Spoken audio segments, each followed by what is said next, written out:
उर्दू ज़ुबान से मुताल्लिक़ जो उर्दू की पेडागोजी का हमारा चल रहा है, तो ज़ुबान से मुताल्लिक़ कुछ अहम नुकात समझते हैं। आईन हिंद के 8वें शेड्यूल में आईन हिंद का जो है कॉन्स्टिट्यूशन के 8वां शेड्यूल जो है, 8 शेड्यूल में कुल 22 ज़ुबानें शामिल है।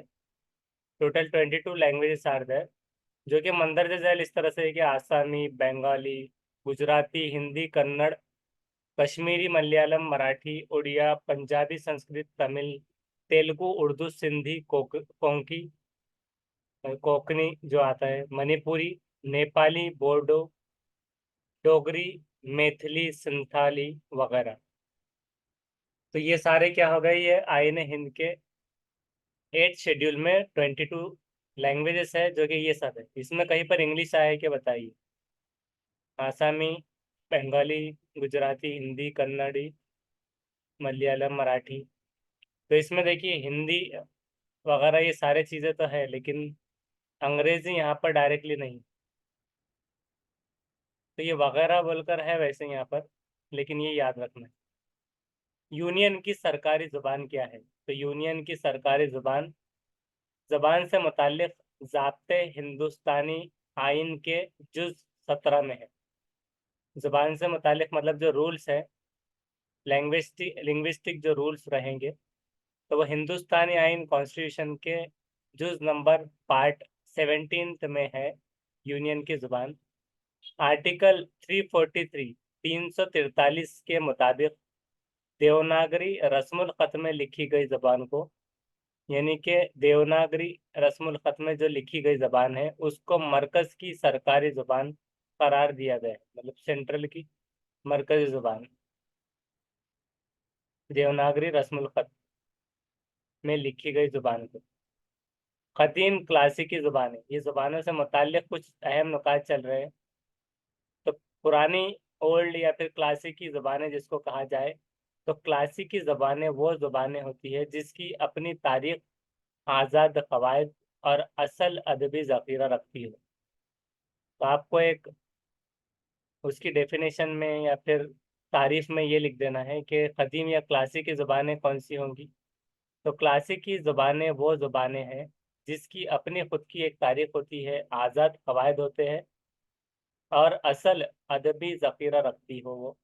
इसमें कुल 6 ज़ुबानें शामिल की गई। तो अगर ये पूछता है कभी कि कौन सी क्लासिकी ज़ुबानें हैं, कदीम ज़ुबानें कौन सी है, और उसकी डेफिनेशन पूछता है, तो ये चीज़ आ जाएंगी कि उसकी तारीख, आदत, क़वाइद और असल अदबी ज़ख़ीरा रखती हो। तो ये है 6 ज़ुबानें शामिल। तमिल ज़ुबान 2004 से, जबकि 2005 से संस्कृत ज़ुबान है। तमिल, संस्कृत 4-5, उसके बाद 8 और 8 के 2 है, वो है तेलुगु ज़ुबान और कन्नड़ ज़ुबान। उसके बाद में डायरेक्टली 13 में है मलयालम ज़ुबान और उड़िया ज़ुबान 2014 से। दफ़ा 343 दो के आइन हिंद इस्तेमाल के लिए कहता है कि अंग्रेज़ी बतौर मुआविन सरकारी ज़ुबान। तो एसोसिएटिव या फिर कोऑपरेटिव या फिर मददगार या मुआविन ज़ुबान जो रहेंगी, तो वो आर्टिकल 343 के 2 के हिसाब से ये रहेगा। जबकि अगर हम बात कर रहे थे कि आर्टिकल 343 के 1 के हिसाब से, तो यहाँ पर कहीं देखिए 22 ज़ुबानों में कहीं पर भी अंग्रेज़ी नहीं आती, जो कि आर्टिकल 343 के 2 के मुताबिक आईन हिंद के लिए इस्तेमाल के लिए कहता है कि अंग्रेज़ी को बतौर मुआविन सरकारी ज़ुबान वो आता है। तो ये भी बड़ा इम्पोर्टेंट पॉइंट है, जो कि हिंदी, इंग्लिश और उर्दू तीनों में बहुत ही इम्पोर्टेंट है, और जो भी जिसकी भी लैंग्वेजेस हो, तो ये चीज़ें उसके लिए आती है। बोली और ज़ुबान क्या होती है? अक्सर ऐसा होता है कि सवाल आता है बोलियों के ताल्लुक से, ज़ुबानों के ताल्लुक से। तो दर हकीकत बोली और ज़ुबान में कोई बुनियादी फ़र्क नहीं है। कोई ऐसा बेसिकली ऐसा नहीं है कि ये ऐसा रहेगा और वो उसको ऐसे पहचानना है, क्योंकि दोनों का इस्तेमाल एक ही तरह से किया जाता है। लेकिन बोली ज़ुबान के मुकाबले में एक छोटे, क्या बताया जा रहा है कि बोली जो है ज़ुबान के मुकाबले, यानी एक ज़ुबान जो रहेंगी, उसके मुकाबले छोटे इलाके या किसी मखसूस ग्रुप के दरमियान बोली जाती है।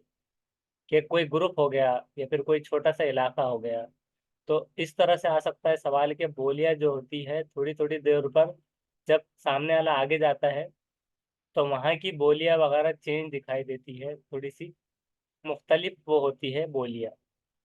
बोली की कोई तहरीरी शक्ल नहीं होती, मतलब रिटर्न में कोई ग्रामेटिकल या रिटर्न तहरीरी शक्ल नहीं होती, और इसकी कोई मुनज़्ज़म शक्ल और ज़वाब्त नहीं होते।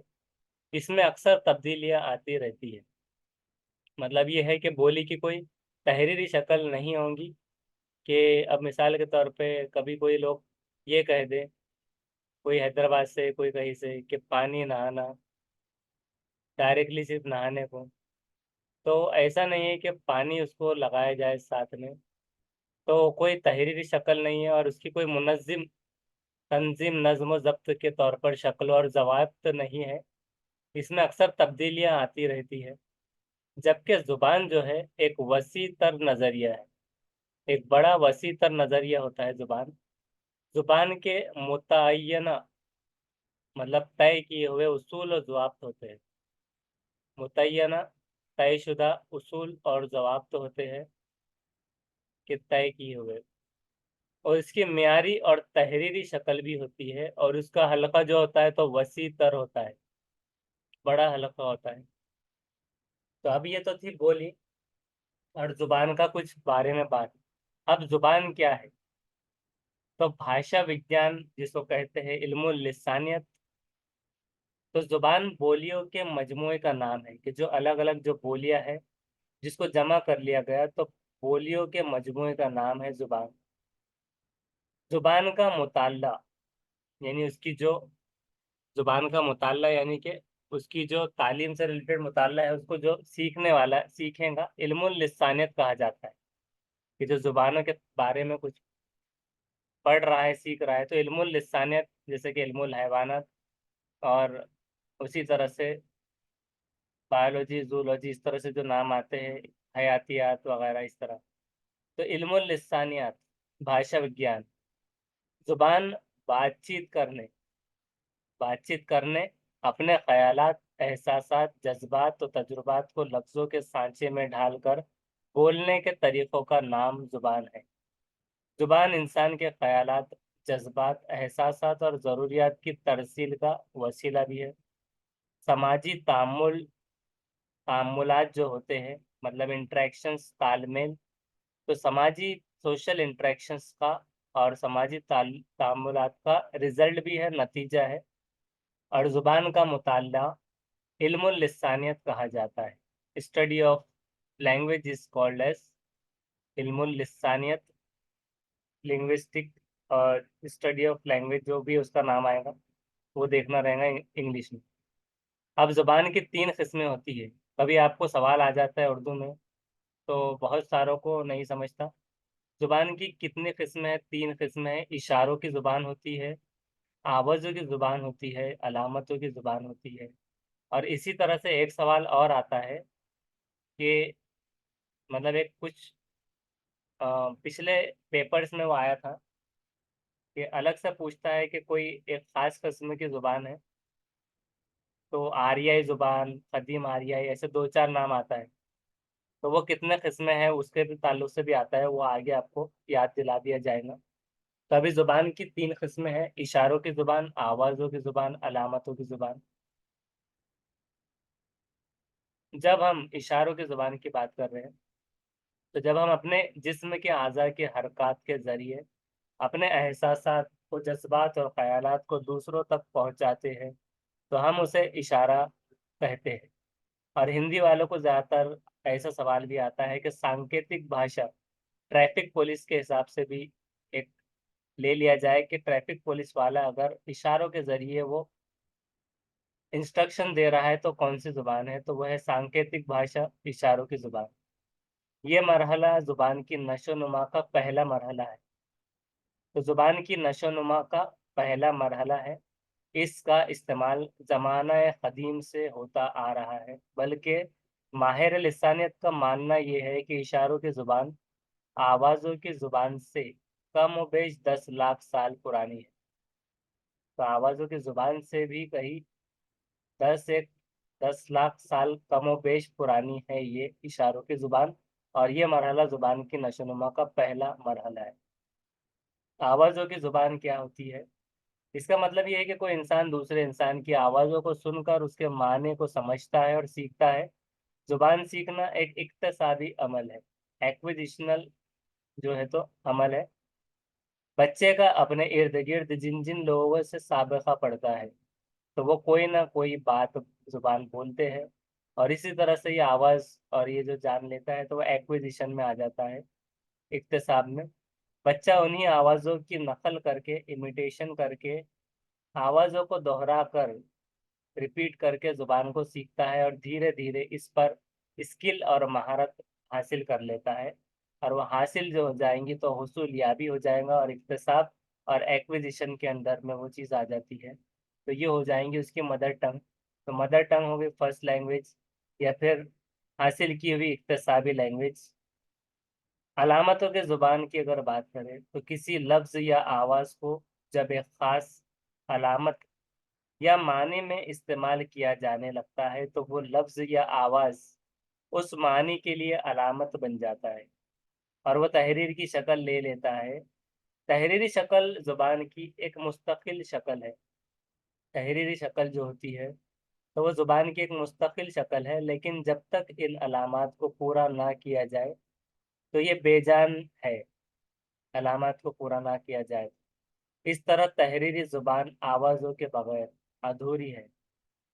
तो तहरीरी ज़ुबान जैसे कि अभी तहरीर लिखी हुई है, तब उसको आवाज़ के थ्रू में एक उसमें जान डाली जा रही है। तो तहरीरी ज़ुबान आवाज़ों के बगैर एक हिसाब से अधूरी है। तो अलामतों की ज़ुबान क्या है कि एक मतलब एक अलामत के ज़रिए चीज़ को, लफ्ज़ या आवाज़ को एक ख़ास अलामत के तौर पे, जैसे कि अगर रोज़ा खोलना है तो एक इशारत मतलब अलामत दे दी जाए कि एक सायरन बज गया। तो उसको जो है तो उसके लिए वो तहरीर की शक्ल ले ले रहा है, मतलब उसका मतलब वो निकल जा रहा है, अलामत। और इशारा तो मतलब कोई इंसान खड़े रहकर जो इशारा करके बात कर रहा है, तो वो इशारों की ज़ुबान हो गई।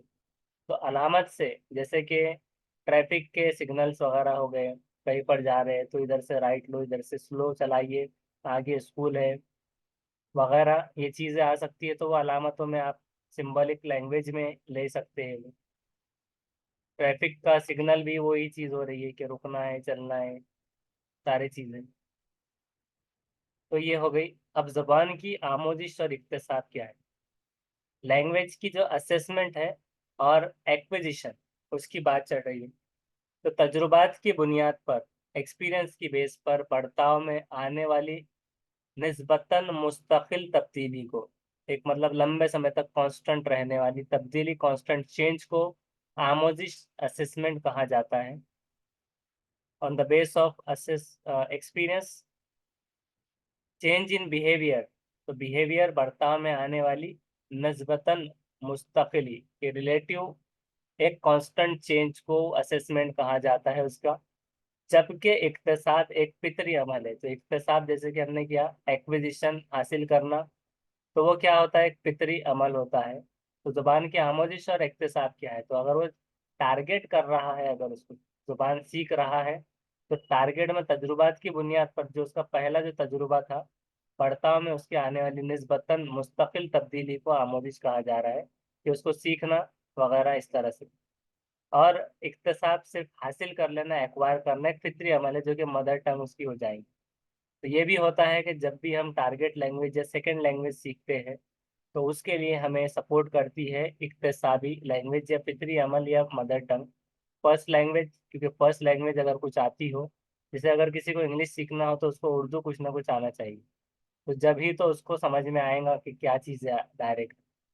ये अमल पैदाइश के बाद से ही शुरू हो जाता है इक्तिसाब का, फितरी अमल का, और हर बच्चा तकरीबन 4 साल की उम्र तक अपनी मादरी ज़ुबान मदर टंग का इक्तिसाब यानी कि एक्विजिशन कर लेता है। अक्सर बच्चे स्कूल आने से क़ब्ल एक से ज़्यादा ज़ुबान सीखने लगते हैं। ऐसा भी होता है कि वो मल्टी लैंग्वेजेज़ सीख रहे होते हैं, कि उसने हिंदी भी सीख लिया, उसको मराठी भी आती है, और अब वो इंग्लिश भी सीखना वहाँ पर चालू है। और जब कोई बच्चा पहली बार स्कूल में दाखिल होता है, तो वो तकरीबन 5000 अल्फ़ाज़ जानता है। तो एक हिसाब से अगर अप्रोक्सिमेट बात की जाए, तो कोई बच्चा अगर पहली बार स्कूल में जा रहा है, तो वो पेरेंट्स का दिमाग खाकर इधर उधर से अल्फाज बनाकर 5,000 तकरीबन अल्फाज ऐसे होते हैं कि जानता है कि ये क्या है, वो क्या है, इसको बॉटल कहते हैं, ये बैग है, वगैरह है, फला है, ये चश्मा है, ये कुर्सी है, टेबल है, फला। तो 5,000 के ऐसे अल्फाज वो जान लेता है। मादरी जुबान गैर रस्मी और फितरी तौर पर माहौलियाती राब्ते से हासिल किया जाता है। कि मादरी जुबान जो है तो उसको गैर रस्मी कहा गया, और फितरी मतलब ये रस्मी नहीं रहेंगी, गैर रस्मी रहेंगी।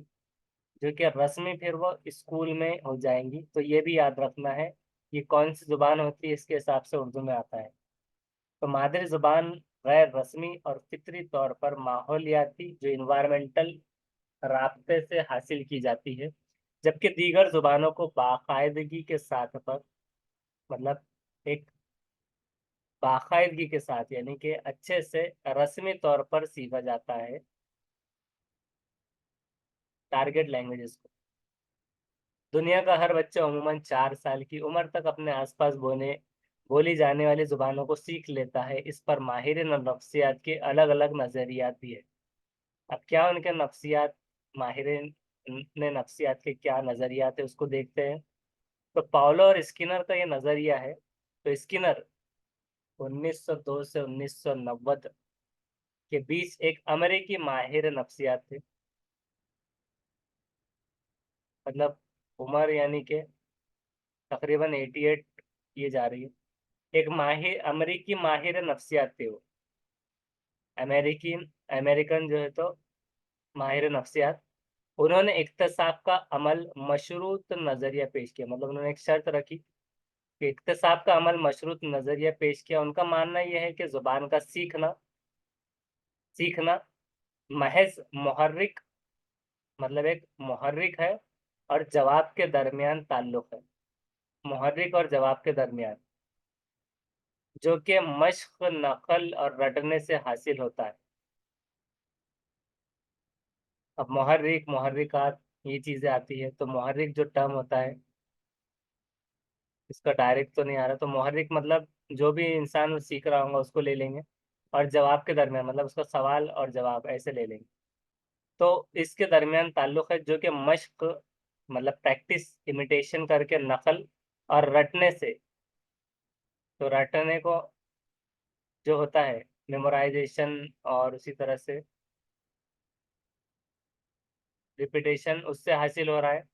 यानी बच्चा अपने माहौल की जुबान को सुनता है, उसे दोहराने की कोशिश करता है, फिर चीज़ों और उनके नामों के बीच रिश्ता भी जोड़ता है, और उस नतीजे में वो जुबान सीख जाता है।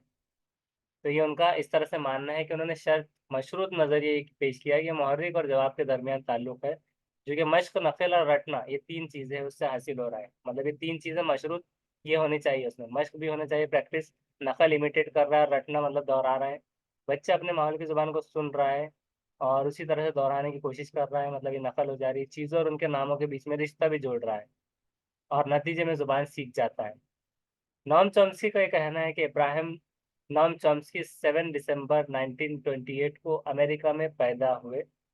मगरबी दुनिया में वो मौजूदा ज़माने के माहिर लिसानियत, फ़लसफ़ी, मौर्रख, सियासी मुसन्निफ़ की हैसियत से काफ़ी मकबूल है। क्या थे वो? ज़माने के माहिर लिसानियत, फ़लसफ़ी, मौर्रिख, सियासी मुसन्निफ़ की हैसियत से काफ़ी मकबूल रहे। 92 साला 92 साला नॉम चॉम्स्की मीना चॉस्टन इंस्टीट्यूट ऑफ टेक्नोलॉजी के शोबे लिसानियत के सुबकदोश प्रोफेसर है। इस उदारे से तकरीबन 50 सालों तक वाबस्ता रहते हुए, जुड़े रहते हुए अपने खिदमात अंजाम दे चुके हैं वहाँ पर। उनका मानना यह है कि हर बच्चा जुबान सीखने की सलाहियत लेकर ही पैदा होता है।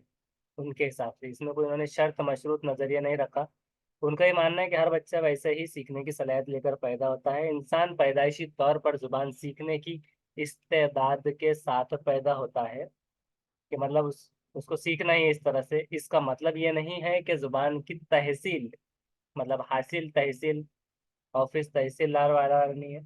तो तहसील तवारसी तौर पर होती है, बल्कि चॉम्स्की का नजरिया यह है मतलब विरासती वगैरह तौर पर नहीं होती तहसील, बल्कि चॉम्स्की का नजरिया है कि इंसान जुबान सीखने की इस्तेदाद के साथ पैदा होता है और इस इस्तेदाद की मुआविनियत उसकी हेल्प से और उसकी वजह से वो माहौल में रहकर जुबान को सिंपली सीख लेता है। तो उनका कहना है कि उनका ये मानना है कि ऐसा नहीं है कि बड़े बोलते हैं तो वो विरासती तौर पर उसको सिर्फ जुबान सीख लेगा, या फिर उसी तरह से कुछ मशरूत शर्त नहीं रखे उन्होंने। उन्होंने बोले कि जो भी बच्चा आता है तो वो जुबान सीखने की सलाहियत लेकर पैदा होगा, और उसकी मदद से जो उसको इस्तेदाद मिली है जुबान सीखने का एक जज्बा, तो उसकी वजह से वो माहौल में रह दे, उसको छोड़ दिया जाए माहौल में तो वो जुबान को सीख ही लेगा। प्याजे और वाइगोट्स्की का ये नजरिया है कि जीन प्याजे 1980 से 1800, 1800 पहले पढ़ना है, तो 1896 से 1980 के बीच तो ये हो गए ये 4 साल, और ये 80 मतलब 84 साल। तो 84 साल याद रखिए, 1896 से 1980। एक मशहूर माहिर नफ्सियात थे जिनका ताल्लुक स्विट्जरलैंड से था। वो स्विट्जरलैंड से थे जीन पियाजे, और इनसे ही इंस्पायर होकर कोलबर्ग की एक थ्योरी हुई। वो इल्मुल हैवानियत में तरबियत याफ्ता थे। दीगर जुबान दीगर वफाकी निज़ामों की तरह, जुबान दीगर वफाकी निज़ामों की तरह गर्दोपेश के साथ तामुल के नतीजे में नशुमा पाती है। तो ये इतनी फसी उर्दू है कि बिल्कुल बहुत ही खतरनाक उर्दू इस्तेमाल की गई, कि दीगर वफाकी निज़ामों की तरह ही, मतलब एक ऑफिस वगैरह उस तरह से वफाकी निज़ामों की तरह एक निज़ाम कह दिया गया कि गर्द पेश के साथ तामुल के, इंट्रैक्शन के, गर्द पेश जो होता है इंट्रैक्शन के नतीजे में क्या होती है कि नशो नुमा पाती है, कि जैसे ही तामुल होता है सामने वाले का, तो एक उस तरह से तामुल तामुल में वो चीज़ें सीखता है। प्याजे का नज़रिया तामीर आती है, कंस्ट्रक्टिव थिंकिंग है उनका, कंस्ट्रक्टिव अप्रोच है प्याजे का, जिसके मुताबिक बच्चा हवास से खमसा के जरिए इल्म निज़ाम की तश्कील करता है। तो मतलब हवास से खमसा के जरिए ऊपर भी हमने देखा था इससे पहले, जो हिंदी में जो एक टर्म आ रहा था वोकेबलरी के तौर पर, कहाँ पर गया हवास से खमसा।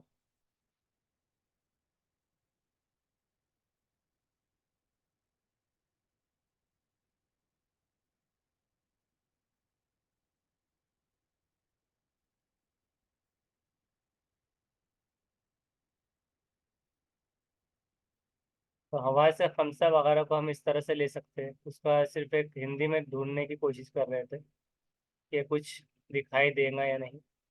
हालांकि हिंदी में भी उसका बहुत ही थोड़ा डिफिकल्ट टर्म यूज किया हुआ है।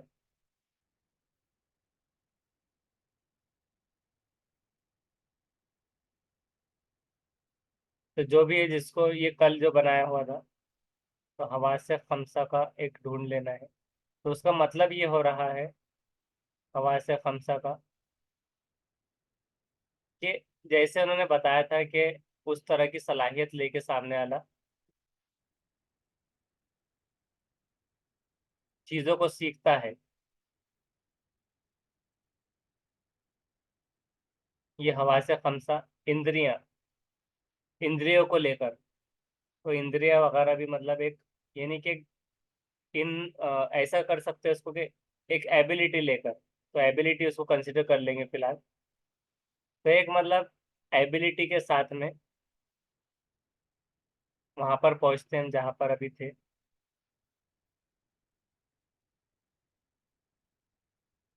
ये वाला चल रहा है। तो हवा से खमसा प्याजे का चल रहा था के जरिए, मतलब इंद्रियों के जरिए, यानी कि उसके अ, इंद्रियों के जरिए या फिर एबिलिटी बोलिए, एबिलिटी उसके जरिए इल्मी निज़ाम की तश्कील करता है, मतलब तश्कील देना, कोई चीज को अंजाम देना, तो वो अंजाम दे रहा है। तो प्याजे का कंस्ट्रक्टिव वे का नजरिया है तामीराती, जिसकी वजह से उसके अंदर जो एबिलिटी वगैरह है, उसके जरिए इल्मी निज़ाम की तश्कील मतलब वो बनाता है। सिंपली इतना याद रखना है। उसके बाद में वाइगोट्स की, जो कि 1896 से 1934, ये 4 साल, और ये 34 38 का शुमार शोबे नफ्सियात में एक तश्कीली मुफक्किर के तौर पर किया जाता है। एक तश्कील देने वाले मुफक्किर के तौर पर शोबे नफ्सियात में वाइगोट्स्की का, उनका ताल्लुक रूस से था। और जब भी वाइगोट्स्की का टर्म आता है तो सोशल, मिलकर, और उसी तरह टीम वर्क पर, reciprocal, private speech, self regulation, ये सारी चीजें इनसे जुड़ी होती है। तो ये भी याद रखना है। तो वाइगोट्स्की जो है तो उनका शुमार शोबे नफ्सियात में एक तश्कीली मुफक्किर के तौर पर किया जाता है। उनका ताल्लुक रूस से था। जो वाइगोट्स्की थे तो वो थे रूस से। उन्होंने, तो रशियन भी आता है, रशियन फिलोसोफर, तो वाइगोट्स्की रूस से था। और जीन पियाजे को याद रखना है, स्विट्जरलैंड से। उन्होंने इंसानी सकाफत और हयाती समाजी नशोनुमा का नजरिया पेश किया। तो उन्होंने क्या किया कि इंसानी सकाफत जो होती है, कल्चर, और हयाती समाजी, जो हयाती समाजी सोशल और नशोनुमा का इस तरह से नजरिया पेश किया। जबकि वाइगोट्स्की के मुताबिक जुबान समाजी राब्ते का नतीजा है।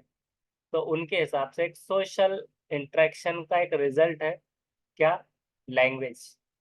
तो वाइगोट्स्की का ये मानना है कि जुबान जो होती है तो समाजी राब्ता जो होता है, तालमेल, उसका सिर्फ एक नतीजा है, रिजल्ट। और जबकि जीन पियाजे ने कहा कि जो उसके अंदर एबिलिटी होती है, तो वो हिसाब से उसके अंदर जो एक निज़ाम होता है तो वो तामुल के नतीजे में नशोनुमा पाती है। मतलब देखिए यहाँ पर तामुल के नतीजे में नशोनुमा पाना, कि वो इंटरेक्शन के रिजल्ट में परवान चढ़ना, मतलब लैंग्वेज जैसे जैसे इंटरेक्शन होगा।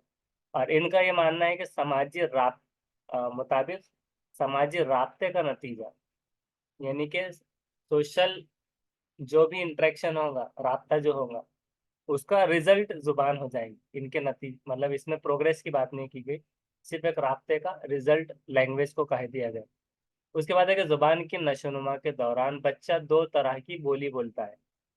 तो ये एक पॉइंट याद रखना है, बहुत इंपॉर्टेंट, कि जुबान की नशोनुमा के दौरान बच्चा दो तरह की बोली बोलता है। एक होती है अनापरस्त और दूसरी होती है समाजी। अनापरस्त मतलब क्या होती है कि अनापरस्त जुबान का इस्तेमाल खुद को मुखातिब करने में, कि खुद को मुखातिब करने में, खुद से बात करने में। और जो समाजी जुबान होती है उसको सोशल लैंग्वेज कह दिया गया है, तो वो दूसरों को मुखातिब करने में करता है। और वाइगोट्स्की के टर्म के हिसाब से जैसे कि प्राइवेट स्पीच आती है, इनर स्पीच आती है, तो वो खुद से बातें करने में ये चीजें आती है। तो एक अनापरस्त, एक मतलब वो हिसाब से सेल्फ, या फिर इनर स्पीच वगैरह, प्राइवेट स्पीच, एक खुद से, खुद को मुखातिब करने में, रेगुलेशन वगैरह के तौर पर। तो ये एक अनापरस्त जबान, और एक दूसरा दूसरों को मुखातिब करने में। अब देखते हैं कि पहली जुबान की तहसील के मराहिल क्या है। पहली जुबान के तहसील मतलब हासिल करने के, हुसूल के, इक्तसाब के मराहिल, स्टेप्स। पहली जुबान के तहसील के, हासिल करने के, इक्तसाब के, हुसूल याबी के, एक्विजिशन के कुल 6 मराहिल, टोटल है 6 मराहिल, स्टेजेस, जो कि मंदरज झेल।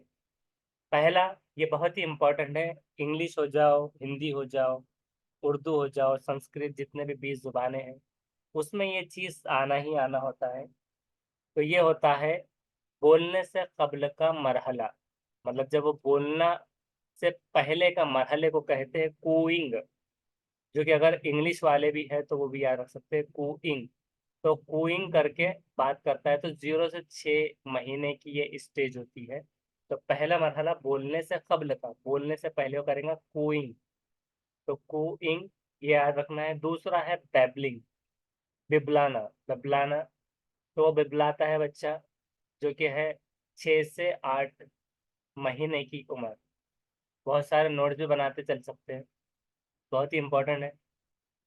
इंग्लिश वालों को भी आता है, हिंदी वालों को भी आता है ये। तो बहुत इंपॉर्टेंट है, फिर से एक बार समझिए कि 6 स्टेजेस है ये जुबान की तहसील, एक्विजिशन के 6 स्टेजेस, 6 मराहिल, जो कि इस तरह से है कि पहला कूइंग, 0 से 6 मंथ्स तक, जो कि बोलने से कब्ल का मरहला है। बोलने से पहले वो करेगा कूइंग, 0 से 6 मंथ। दूसरा रहेगा बैबलिंग। और लिखने के भी मराहिल आते हैं, स्क्रिबलिंग वगैरह, वो भी हम आगे देखेंगे। तो बोलने से कब्ल का कूइंग 0 से 6, बैबलिंग 6 to 8। तो इसमें 2 महीने आपने बढ़ा दिए, 6 to 8 मंथ। और उसके बाद थर्ड है एक लफ्ज का मरहला। एक लफ्ज बनाएगा, 1 वर्ड स्टेज, 1 वर्ड की स्टेज हो जाएंगी।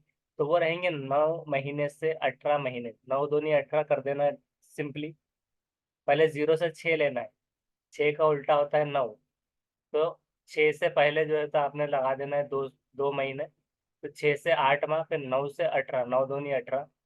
तो 1 वर्ड का स्टेज, एक लफ्ज का मरहला। 2 लफ्ज बनाने का मरहला 18 से 24। तो 18 से 24 जो होंगे, 18 में 6 मिला दिए पहले के, तो वो हो गए 24।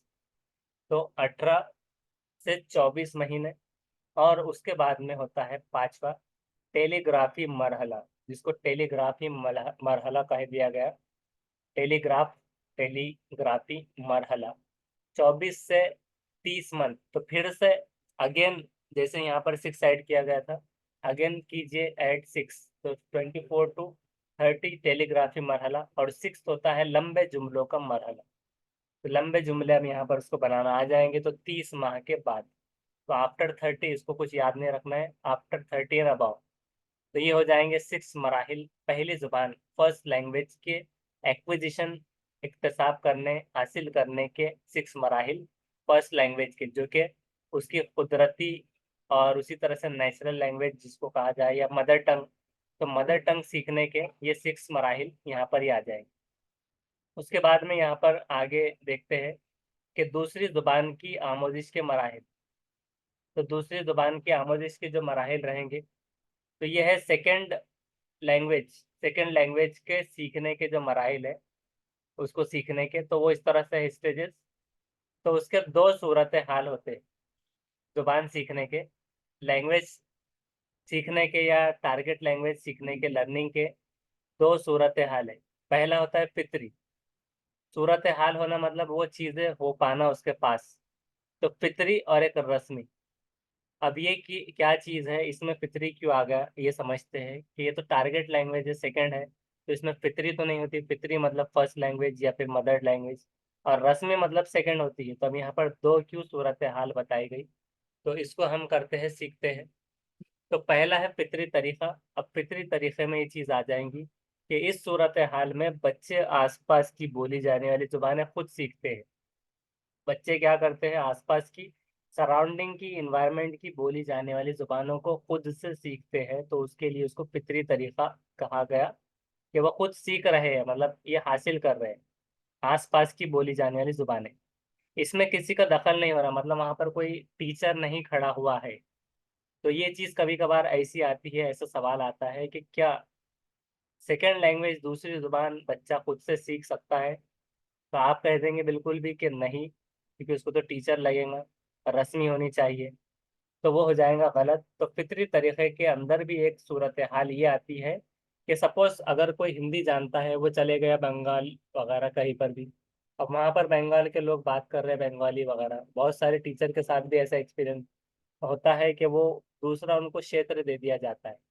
तो क्षेत्र देने में ये भी सवाल आता है सीडीपी में, पेडागोजी में, कि आप उसको डायरेक्ट ये बोल देंगे कि मेरा ट्रांसफर वहीं पर करा दो जहाँ पर मुझे जो लैंग्वेज आती है, या फिर आप बच्चों को बोल देंगे कि मुझे जो आता है मैं पढ़ाऊंगी, या फिर आप उनके वहाँ की ज़ुबान सीखेंगे।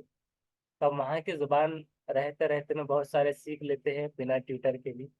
तो फितरी तरीके के ज़रिए भी ये पॉसिबल है कि आप सेकंड लैंग्वेज सीख पाए। तो आसपास की बोली जाने वाली जुबानें बच्चे खुद सीखते हैं इस सूरत हाल में, इसमें किसी का दखल नहीं होता। पहली जुबान यानी कि मादरी जुबान ऐसे ही सीखा जाता है, और पहली जुबान को भी मादरी जुबान को भी इसी तरह से वो सीखता है।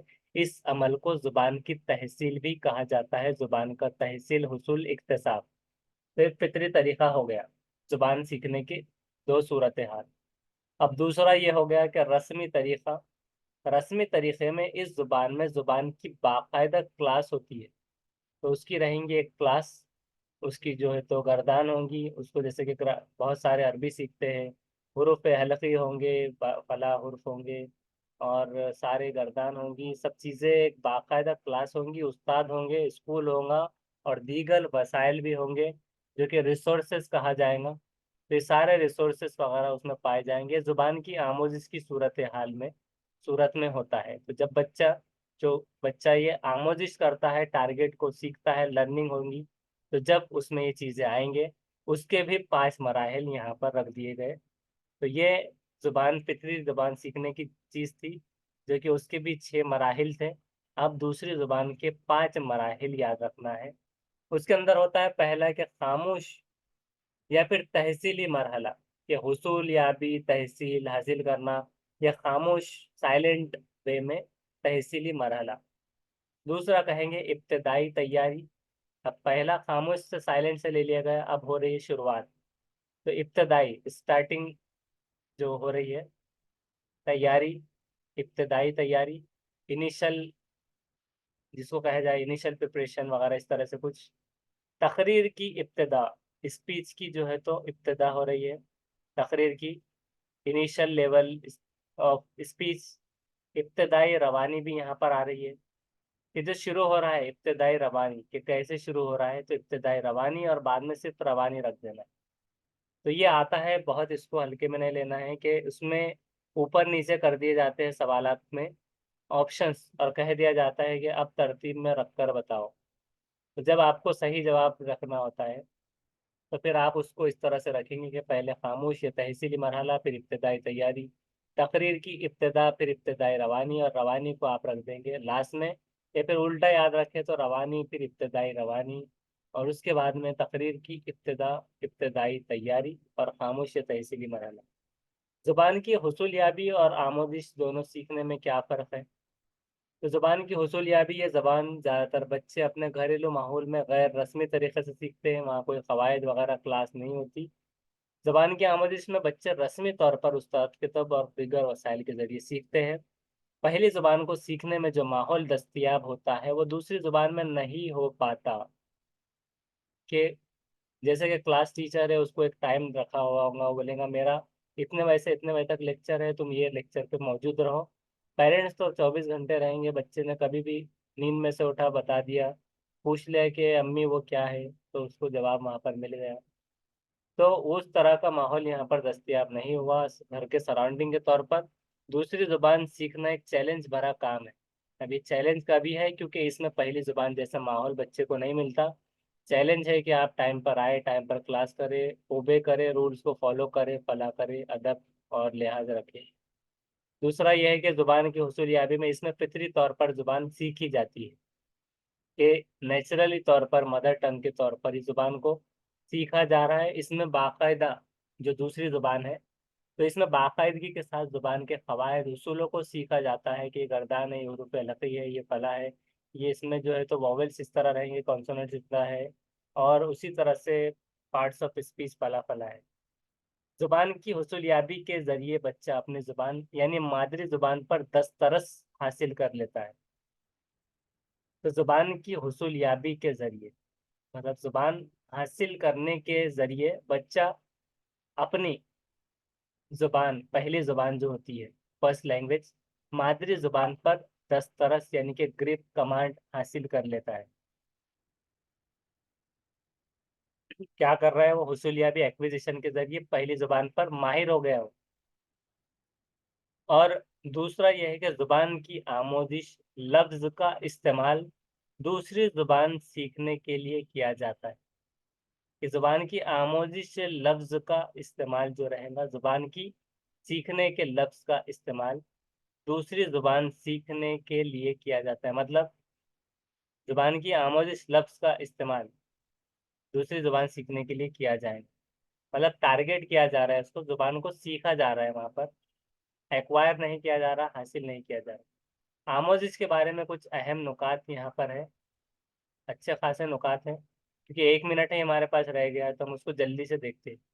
सभी बच्चे सीखते हैं अगर उन्हें उन्हीं की रफ्तार से सीखने दिया जाए, कि जैसे रफ्तार में वो सीख रहे हैं, तो सीखने के बच्चों के तरीकों